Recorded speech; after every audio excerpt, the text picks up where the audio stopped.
up next, road rage turns physical on a local freeway during rush hour. There's this new TikTok challenge that is dangerous, and it's right here in our area. A homeless encampment growing here in unincorporated El Cajon.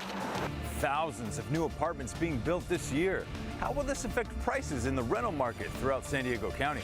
Is being left-brained or right-brained really a thing? We verify. And uplifting the Black community with coffee. Cafe X, by any means necessary. CBS 8 News Live at 6 starts now. Road rage on the 5. It brought traffic to a standstill and was all caught on camera. Good evening and thank you for joining us. I'm Carlo Cicchetto. I'm Marcella Lee. It happened around 4 o'clock yesterday afternoon near the Front Street exit. Video shows two men fighting in one of the lanes. CBS 8's Shannon Handy spoke to a witness. She has more on what he says he saw and why experts say this incident is just one small example of an even bigger problem. That witness filmed the incident on his cell phone as the two men fought right in front of his car. By the time CHP responded, both of them were gone. In the video, you can see two men fighting outside their cars on these southbound 5 lanes near downtown. The man wearing red yells racial slurs as he repeatedly punches and kicks the other man who is on the ground. After a short time, they go back to their cars, but it didn't end there. The freeway was to a complete standstill. Everybody was just like in shock, wondering what was going on. Arturo Gonzalez captured the video on his cell phone from his car, which at one point the men bump into. According to him, here's what you don't see. The guy went back to his trunk, went inside of his trunk, pulled out a hammer. Gonzalez says by that time the other driver had sped off. CHP officers arrived soon after. A spokesperson tells CBS 8 they never caught up with either, and so far no one has filed a report. Both parties were gone by the time we got there, so it makes it a little bit more difficult to find out who these people are. Still, Officer Juan Escobar says this case points to an even bigger issue. While the CHP doesn't track road rage incidents since they often get called in as something else, his office has noticed an uptick. Nationally, insurance comparison site thezebra.com reported a 500% increase in reported road rage cases over the past 10 years. And according to AAA, road rage is a factor in more than 50% of crashes that end in death. Just this past weekend, a 27-year-old mother of 3 died after being shot while driving on the 94. Road rage is suspected in that case. People can get hurt, seriously injured, possibly killed too. It can escalate very, very quickly. Officer Escobar advises think before you act. For example, if someone is tailgating you, let them pass, take a breath, and don't engage.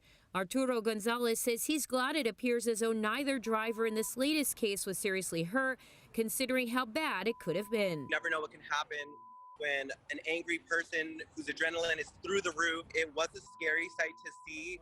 CHP investigators have seen the video. They are looking into it, but at this point, no charges have been filed. Thanks, Shannon.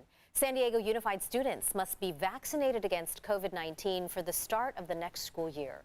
The district school board unanimously approved the requirement last night. There will be exemptions made for certain medical reasons, but not for personal or religious reasons. The group Let Them Choose, a nonprofit fighting this vaccine mandate, says San Diego Unified is, quote, doubling down on harmful policies that violate students' rights, unquote. As for masks, San Diego Unified will no longer require masks indoors starting on Monday, April 4th. It's not the news baseball fans want to hear. Major League Baseball has canceled 93 more games through April 13th as a lockout continues. That's about 2 more series. It happened this afternoon after management gave the players' union a new option that would allow an agreement to be cut short after the 2024 season. That led to more bargaining, but then they stopped. Starting an international amateur draft seems to be the latest sticking point. Owners want one, players don't. Jake Ariani will have more on this latest turn coming up later in sports.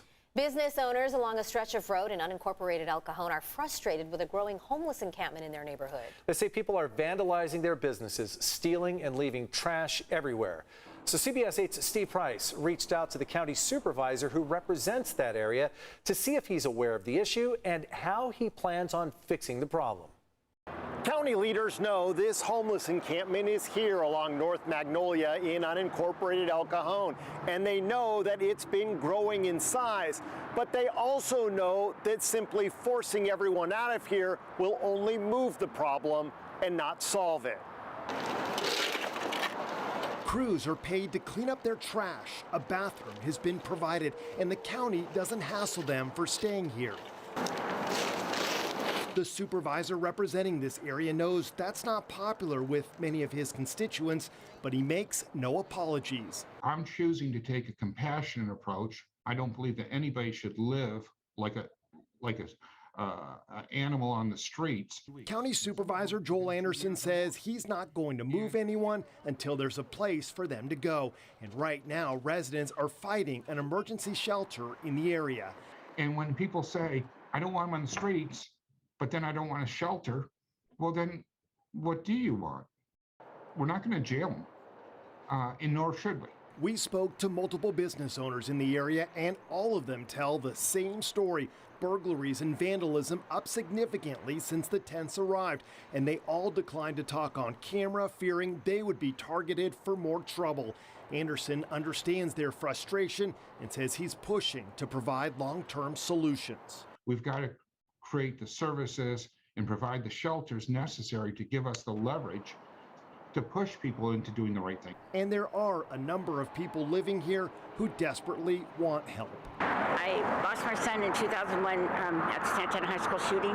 Mary Gordon Rayburn never imagined she'd be living here, but after her son Randy was killed in a school shooting, her life fell apart. Now she needs a roof over her head and mental health counseling. I'm just scared all the time. I don't have anybody to help me or anybody for backup. She's hoping Anderson has a plan for people like her, but for Anderson, that's part of the problem. No two issues out here are the same. You can't just address one item. You got to address all of it. And you know, I'm pretty proud of my record for 13 months. You know, it's not like I've been doing this for 10 years. In unincorporated El Cajon, Steve Price, CBS 8. All right, Steve, thanks. The fate of the city of San Diego's short-term rental regulations is up in the air tonight. The California Coastal Commission is meeting virtually right now to approve or deny the city's proposed ordinance changes. They just wrapped up public comment, hearing from people on both sides of the issues and the new rules. The commission is expected to vote on the rules at any moment now. We will have the results on later editions of CBS 8 if they don't come in before 6:30.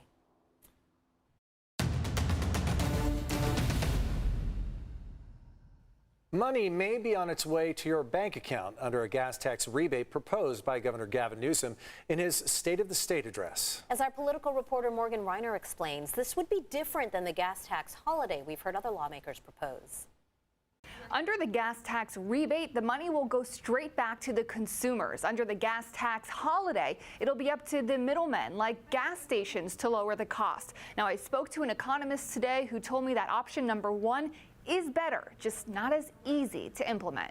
Rising gas prices are affecting every American, especially Californians who pay the most at the pump. And that's why, working with legislative leadership, I'll be submitting a proposal to put money back in the pockets of Californians to address rising gas prices. What we know so far, it will cost billions of dollars. You must own a vehicle to qualify, and undocumented immigrants qualify as well. It'll be spread across people who fit those two criteria, and other details to be worked out, but it is a substantial amount of money. What we don't know, how much per person, if certain professions like Uber or truck drivers will get more than others, and how far back rebates will go. It's more complicated, but it's more directly beneficial to the people of the state. More complicated than suspending the 51.1-cent tax per gallon that California passed in 2017, which Republican lawmakers are calling for. Rather than reducing prices at the pump right away, which we've seen in past oil crises, has ended up in higher profits for oil companies too often. University of San Diego economics professor Alan Ginn said he originally supported the gas tax holiday until Tuesday night. The gas tax holiday is easier to implement.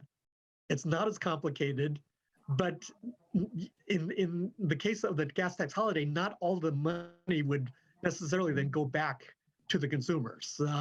Again, a lot of it would depend on gas stations implementing that. He said there's room for fraud, but believes the state learned a lot from their unemployment experience. I think they're going to have some safeguards in there to verify that people have actually made some purchases. Newsom does not submit his revised budget proposal until May, which the legislature then has to approve. So it could be a while before Californians see these benefits, if at all.